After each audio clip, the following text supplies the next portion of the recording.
अस्सलामु अलैकुम वरहमतुल्लाहि वबरकातुहू। इन्नल हम्दुलिल्लाह नहमदुहु व नस्तईनुहु मन यहदिहिल्लाहु फला मुदिल्ल लहु व मन युद्लिल फला हादिय लहु व अशहदु अल्ला इलाहा इल्लल्लाह वहदहु ला शरीका लहु व अन्ना मुहम्मदन अब्दुहु व रसूलुहु। या अय्युहल्लज़ीना आमनु तक़ुल्लाह हक़्क़ तुक़ातिह व ला तमूतुन्ना इल्ला व अंतुम मुस्लिमून। या अय्युहन्नासु इत्तक़ू रब्बकुमुल्लज़ी ख़लक़कुम मिन नफ्सिन वाहिदा व ख़लक़ मिनहा ज़ौजहा व बस्स मिनहुमा रिजालन कसीरन व निसाअ वत्तक़ुल्लाहल्लज़ी तसाअलूना बिही वल अर्हाम इन्नल्लाहा काना अलैकुम रक़ीबा। या अय्युहल्लज़ीना आमनु तक़ुल्लाहा व क़ूलू क़ौलन सदीदा युस्लिह लकुम अअमालकुम व यग़फ़िर लकुम ज़ुनूबकुम व मन युति'िल्लाहा व रसूलहु फ़क़द फ़ाज़ फ़ौज़न अज़ीमा। अम्मा बाद फ़इन्न ख़ैरल हदीस किताबुल्लाह व ख़ैरल हदी हदी मुहम्मदिन सल्लल्लाहु अलैहि वसल्लम व शर्रल उमूरि मुहदसातुहा व कुल्लु मुहदसतिन बिदअह व कुल्लु बिदअतिन ज़लालह व कुल्लु ज़लालतिन फ़िन्नार। फ़ऊज़ु बिल्लाहि समीइल अलीम मिनश शैतानिर रजीम। बिस्मिल्लाहिर रहमानिर रहीम। व इन्नका लअला ख़ुलुक़िन अज़ीम। रब्बि इश्रह ली सदरी व यस्सिर ली अमरी वहलुल उक़दतम मिन लिसानी यफ़क़हू क़ौली। रब्बि ज़िदनी इल्मा सुब्हानका ला इल्मा लना इल्ला मा अल्लमतना इन्नका अंतल अलीमुल हकीम। अल्लाहुम्मा सल्लि अला मुहम्मद व अला आलि मुहम्मद कमा सल्लैता अला इब्राहीम व अला आलि इब्राहीम इन्नका हमीदुम मजीद। अल्लाहुम्मा बारिक अला मुहम्मद व अला आलि मुहम्मद कमा बारकता अला इब्राहीम व अला आलि इब्राहीम इन्नका हमीदुम मजीद। सदर मोहतरम उलमाए किराम, बुज़ुर्गों, दोस्तों, साथियों, ख़वातीन इस्लाम और प्यारे बच्चों, मैंने सूरह कलम सूरह नंबर 68 की आयत नंबर 4 आप लोगों के सामने पढ़ी है। आज मेरा टॉपिक है, उन्वान है नबी सल्लल्लाहु अलैहि वसल्लम का अखलाक। सबसे पहले अल्लाह रब्बुल आलमीन का बेइंतहा शुक्र और एहसान है कि रात काफ़ी होने के बावजूद भी, यानी रात के 2 बज चुके हैं, इतनी बड़ी तादाद में आप लोग यहाँ जमा हैं। आपके अपने इलाके के, अपने झारखंड के सबसे बड़े मदरसे की ये मोहब्बत नहीं तो और क्या है। अल्लाह क़यामत तक आप लोगों के मदरसे के ताल्लुक़ से, दीन से मोहब्बत के ताल्लुक़ से, कुरान और हदीस से मोहब्बत के ताल्लुक़ से इस मोहब्बत को अल्लाह बरकरार रखे। ज़ोर से बोलिए आमीन। कल भी मैंने अपनी तकरीर जब शुरू की थी तो अपने मरहूम सदर साहब के लिए दुआ करवाई थी। आज भी मैं चाहता हूँ कि आप लोग सब उनके लिए दुआ कीजिए। उम्मीद अली साहब के लिए अल्लाह ताला उनकी कब्र को नूर से भर दे। ज़ोर से बोलिए आमीन। अल्लाह ताला उनके गुनाहों को माफ़ फरमाए, आमीन। अल्लाह जन्नतुल फिरदौस में जगह दे, आमीन। कल मैंने अपनी बात शुरू की थी कि उनकी बेटी जो सगीरा है वो कुरान की हाफिज़ा बनकर कबीरा हो गई है, यानी उसने बड़ा नाम कमाया है। और अल्हम्दुलिल्लाह आप लोगों ने उनको बहुत आशीर्वाद दिया। आशीर्वाद दिया मतलब कल आप लोगों ने अल्हम्दुलिल्लाह 3500 रुपये का इनाम भी दिया था। और आज आप लोगों ने उनको कितना इनाम दिया है ये मुझे पता नहीं है। तो ये पूरी बिरादरी के लिए एक फ़ख्र की बात है कि अल्हम्दुलिल्लाह एक बेटी कुरान की हाफिज़ा हो गई। तो मेरे भाइयों, आइए आज मैं दूसरे टॉपिक पर मैं आपसे बात करता हूँ। वो है नबी सल्लल्लाहु अलैहि वसल्लम का अखलाक, यानी नबी सल्लल्लाहु अलैहि वसल्लम कैसे रहते थे, उनका व्यवहार कैसा था, हमारा और आपका अखलाक कैसा है, हमारा और आपका तौर तरीका कैसा है, हम लोगों से कैसे मिलते हैं। नबी सल्लल्लाहु अलैहि वसल्लम का अखलाक उसूली था, हमारा और आपका अखलाक मतलबी है। यानी मतलब है तो सट गए और मतलब ख़त्म हो गया तो हट गए। है कि नहीं? मतलब है तो सट गए और मतलब ख़त्म हो गया तो हट गए। सामने आते हैं तो कतरा के निकल जाते हैं, सामने आते हैं तो कतरा के निकल जाते हैं। हाय मौसम की तरह लोग बदल जाते हैं। वक्त कब बदल जाए किसी को पता नहीं, मौसम कब बदल जाए किसी को पता नहीं, इंसान कब बदल जाए किसी को पता नहीं। ये 3 चीज़ कब बदली हो जाए झटके में किसी को कोई पता नहीं है। तो हमारा और आपका अखलाक मतलबी है। हमको कि जिससे मतलब होता उससे सटते हैं और जहाँ मतलब ख़त्म हो गया तो हटते हैं। मेरे भाइयों, नबी सल्लल्लाहु अलैहि वसल्लम का अखलाक उसूली था। तो आइए हम और आप चलें। तो पहले हम घर से शुरू करते हैं कि नबी सल्लल्लाहु अलैहि वसल्लम घर में कैसे रहते थे। आजकल हम और आप बाहर तो बहुत अच्छे दिखते हैं आजकल हम और आप बाहर तो बहुत अच्छे दिखते हैं लेकिन घर में अच्छे नहीं हैं। और 3 चीज़ याद रखिएगा, घर वाली यानी बीवी, आपका नौकर, आपका पार्टनर और आपका पड़ोसी, ये 4 चीज़ें। अगर आपके बारे में बोले कि आप अच्छे हैं तो आप अच्छे हैं, और अगर आपके बारे में बोले कि आप बेईमान हैं तो आप बेईमान हैं। आइए हम धीरे धीरे चलते हैं। नबी सल्लल्लाहु अलैहि वसल्लम घर में कैसे हैं, घर वाली के साथ कैसे हैं।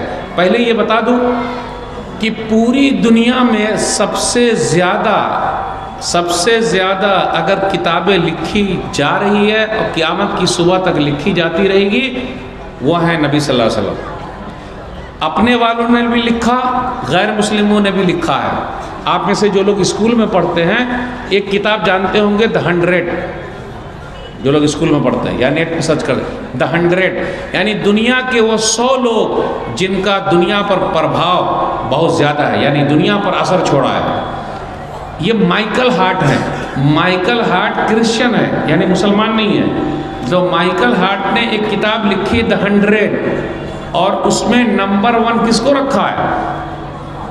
उस किताब में नंबर 1 पर हम सब के नबी सल्लल्लाहु अलैहि वसल्लम को रखा है। इसलिए इंग्लिश में उन्होंने लिखा, but he was the only man in history who was supremely successful on both the religious and secular levels. बात आई समझ में? अरे आई कि नहीं आई? आई। But he was the only man in history He was supremely successful on both the religious and secular levels. बोलिएगा, अरे मौलवी साहब बहुत इंग्लिश बघाड़ रहे हैं आप ही को इंग्लिश आती है क्या? है ना? अरे वो एक है ना शेर, क्या है तो उर्दू हिंदी वाला कुछ है ना, उर्दू है कुछ कुछ, हिंदी है खेल, अरबी निकाले चर्बी, अरबी निकाले चर्बी, उर्दू और क्या है शेर, भूल गया मैं, कुछ याद है? हिंदी सही, यानी उर्दू निकाले, ये अरबी निकाले चर्बी, और उर्दू जो है ये सब खेल, लेकिन हिंदी, उर्दू है कुछ कुछ, हिंदी है खेल। ये ज़बान सीखना भी बहुत ज़रूरी है। आजकल हम और आप ज़बान नहीं सीखते हैं, इंग्लिश की वजह से हम और आप हर जगह मार खा रहे हैं। अब क्या हो रहा, बहुत सारी योजना सरकार की तरफ से आती है और इंग्लिश ही में भरना है, और अगर टिकट निकालना हो तो इंग्लिश ही में भरना है। एक आदमी मिला मुझे स्टेशन पे अभी 1-2 दिन पहले, मौलवी साहब भर दो। बोला भैया हम भर देते हैं इस शर्त पर कि आइंदा आप दूसरा का भरिएगा, क्योंकि जब तक दूसरे से भरवाते रहिएगा तो भरने वाले कब बनिएगा? मेहनत कीजिए, सीखिए। तो बताना ये था कि वो क्रिश्चियन है, उसने नबी सल्लल्लाहु अलैहि वसल्लम की शान में एक किताब लिखी है। तो मेरे भाइयों, नबी सल्लल्लाहु अलैहि वसल्लम का मर्तबा कितना ऊंचा है। आइए कुछ चीज़ें सीखते हैं और हम और आप अपनी ज़िंदगी में ले आते हैं। तो पहले घर में घुसते हैं कि नबी सल्लल्लाहु अलैहि वसल्लम घर में कैसे थे और घर वाली के साथ कैसे थे। सही बुखारी किताबुल अज़ान हदीस नंबर 676, उम्मुल मोमिनीन आयशा रज़ियल्लाहु ताला अन्हा कहती हैं, काना यकूनु फ़ी मेहनति अहली फ़इज़ा हज़रतिस सलाह ख़रजा इलस सलाह, कि नबी सल्लल्लाहु अलैहि वसल्लम जब घर में होते तो घर वाली का हाथ बटाते। नबी सल्लल्लाहु अलैहि वसल्लम जब घर में होते तो घर वाली का हाथ बटाते। आज अगर हम और आप घर में घर वाली के साथ मिलके काम करेंगे तो लोग क्या कहेंगे? जोरू का गुलाम हो गया, बीवी का नौकर हो गया। बोलेंगे कि नहीं बोलेंगे? आ रही ना उर्दू समझ में? मेरे भाइयों, जब हम और आप घर पे रहें तो घर वाली का हाथ बटाएं। मतलब आज मैं खाना बना लूँगा, पोछा लगा लूँगा, और एक बात पते की बता दूँ, जिसका भी पेट निकला हुआ है, पेट, उसका इलाज बहुत बेहतरीन है। घर पे पोछा लगाना शुरू कर दीजिए। अब देखिए वो फिर लोग बोलते हैं, अरे मौलवी साहब आप हंसाते हैं। मैं हंसाता हूँ ना, मैं हंसाता हूँ ना मैं फंसाता हूँ, आईना दिखा देता हूँ। जिनका भी पेट निकला हुआ है कल से वो घर में पोछा लगावे। 1 महीने के बाद हमको फ़ोन करे कि मौलवी साहब मेरा पेट अंदर चला गया, क्योंकि मोहतरमा साहिबा का ज़रा बोझ हल्का हो जाएगा, अहलिया साहिबा का। आप घर में रहकर अगर खाना बनाना सीख जाएंगे तो आपकी इज्जत बहुत होगी। अब नज़ीर भाई तो यहाँ है ही नहीं है क्या? कहाँ है नज़ीर भाई? अच्छा, नज़ीर भाई को खाना बनाना बहुत अच्छा आता है, लेकिन वो घर में अपनी बीवी को बना के खिलाते हैं कि नहीं खिलाते ये पता नहीं। लेकिन उनके पास एक इतना बेहतरीन फ़न है कि अपनी बीवी को नचा सकते हैं। ज़्यादा कुछ बोलने का नहीं, मुझे भी खाना बनाना आता है। तो मेरे भाइयों, एक ऐसी चीज़ आप सीख लीजिए, फ़ायदा ही फ़ायदा है। तो घर में रहकर घर वाली का साथ दीजिए और उनको बड़ा अच्छा लगता है। ये अलग बात है कि आपके काम में कुछ कीड़ा निकालेगी, क्योंकि उनका काम नंबर 1 है। तो इसलिए आप उनके साथ रह के काम कीजिए, और आप अगर साथ देंगे घर में तो उनको बड़ा अच्छा लगेगा। ये नबी सल्लल्लाहु अलैहि वसल्लम की सुन्नत है। तो आज से ही जब घर जाइएगा, अस्सलाम वालेकुम, वालेकुम अस्सलाम, एक नया नौकर आ गया है। अरे भाई, घर का काम करना शर्म की बात है क्या? मैं करूंगा घर का काम। जब नबी सल्लल्लाहु अलैहि वसल्लम कर सकते हैं तो हम और आप कर सकते कि नहीं? आराम से कर सकते हैं। और आप रोटी बेलना भी सीख सकते हैं, दाल बनाना भी सीख सकते हैं, सालन बनाना भी सीख सकते हैं, भात बनाना भी सीख सकते हैं। सीखिए, आपकी इज्जत बहुत बढ़ जाएगी कि माशाअल्लाह माशाअल्लाह, शौहर हो तो ऐसा, आप मियाँ हो तो ऐसा, फलाने जैसा क्या खाना बनाते हैं, सुभान अल्लाह। ये अलग बात है कि उनका खाना हमेशा अच्छा रहेगा, अपना वाला ज़रा दब रहेगा। तो मेरे भाइयों, नबी सल्लल्लाहु अलैहि वसल्लम की सुन्नत ये है कि नबी सल्लल्लाहु अलैहि वसल्लम घर में अपनी बीवी का हाथ बटाते। इतना ही नहीं, हाथ बटाते, उसके बाद क्या हुआ, जब अजान होती तो निकल जाते। अब नमाज के लिए जाना है, अब घर वाले की कोई खिदमत नहीं, काम हम कुछ नहीं, चले जमात के साथ नमाज में। यह है नबी सल्लल्लाहु अलैहि वसल्लम की सुन्नत। नबी सल्लल्लाहु अलैहि वसल्लम का अखलाक तो ऐसा है कि अगर बीवी नौकर के सामने नबी सल्लल्लाहु अलैहि वसल्लम से कुछ काम कर दे, यानी नौकर सामने खड़ा है और कुछ बोल दे या कुछ काम कर दे, ऐसा लग रहा कि शान घट जाएगी, तो नबी सल्लल्लाहु अलैहि वसल्लम बर्दाश्त कर लेते। अब मैं एक मिसाल देता हूँ। मिसाल के तौर पे मैं अपनी बीवी के सामने हूँ, मेरा नौकर आया या किसी का नौकर आया, कोई काम लेकर आया या कोई सामान लेकर आया, तो या फिर कभी कभी घर में मेहमान आते हैं। जब घर में मेहमान आते हैं तो बड़ा मसला हो जाता है। वो क्या, अगर होम मिनिस्टर को, यानी घर की जो आपकी बीवी है, वाइफ है, अगर आपने पहले से उनको फ़ोन करके नहीं बताया है तो मसला गड़बड़ हो जाएगा। उसमें भी मेहमान 2 तरीके के होते हैं। अगर उनकी तरफ का मेहमान आ रहा है तो बताने की ज़रूरत है। उनकी तरफ का मतलब ससुर जी आ रहे हैं, सासू माँ आ रही हैं, और साली अगर आ रही है, साला अगर आ रहा है तो ज़रा मसला हो जाता है, लग रहा है कुछ ना कुछ गड़बड़ी है। लेकिन साली अगर आ रही है तो मुस्कुराहट ज़्यादा बढ़ जाती है कि नहीं? और सासू माँ आ रही हैं तो माशाअल्लाह, और ससुर जी आ रहे हैं अल्हम्दुलिल्लाह, है कि नहीं? लेकिन अपनी तरफ का अगर कोई आए, जैसे हमारे अब्बा आ गए, अम्मी आ गई, आ रही है, और अगर हमारी बहन आ गई तो बहुत दबे लफ्ज़ों में पूछना, आ रही है, आ रही, लाऊं क्या? प्यारे नबी सल्लल्लाहु अलैहि वसल्लम का अखलाक देखिए। आप सल्लल्लाहु अलैहि वसल्लम का अखलाक कैसा है, कितना प्यारा है, कितना अच्छा है। नबी सल्लल्लाहु अलैहि वसल्लम अपनी एक बीवी के घर पे हैं, दूसरी बीवी ने गिफ्ट भेज दिया। सही बुखारी किताब निकाह हदीस नंबर 5225।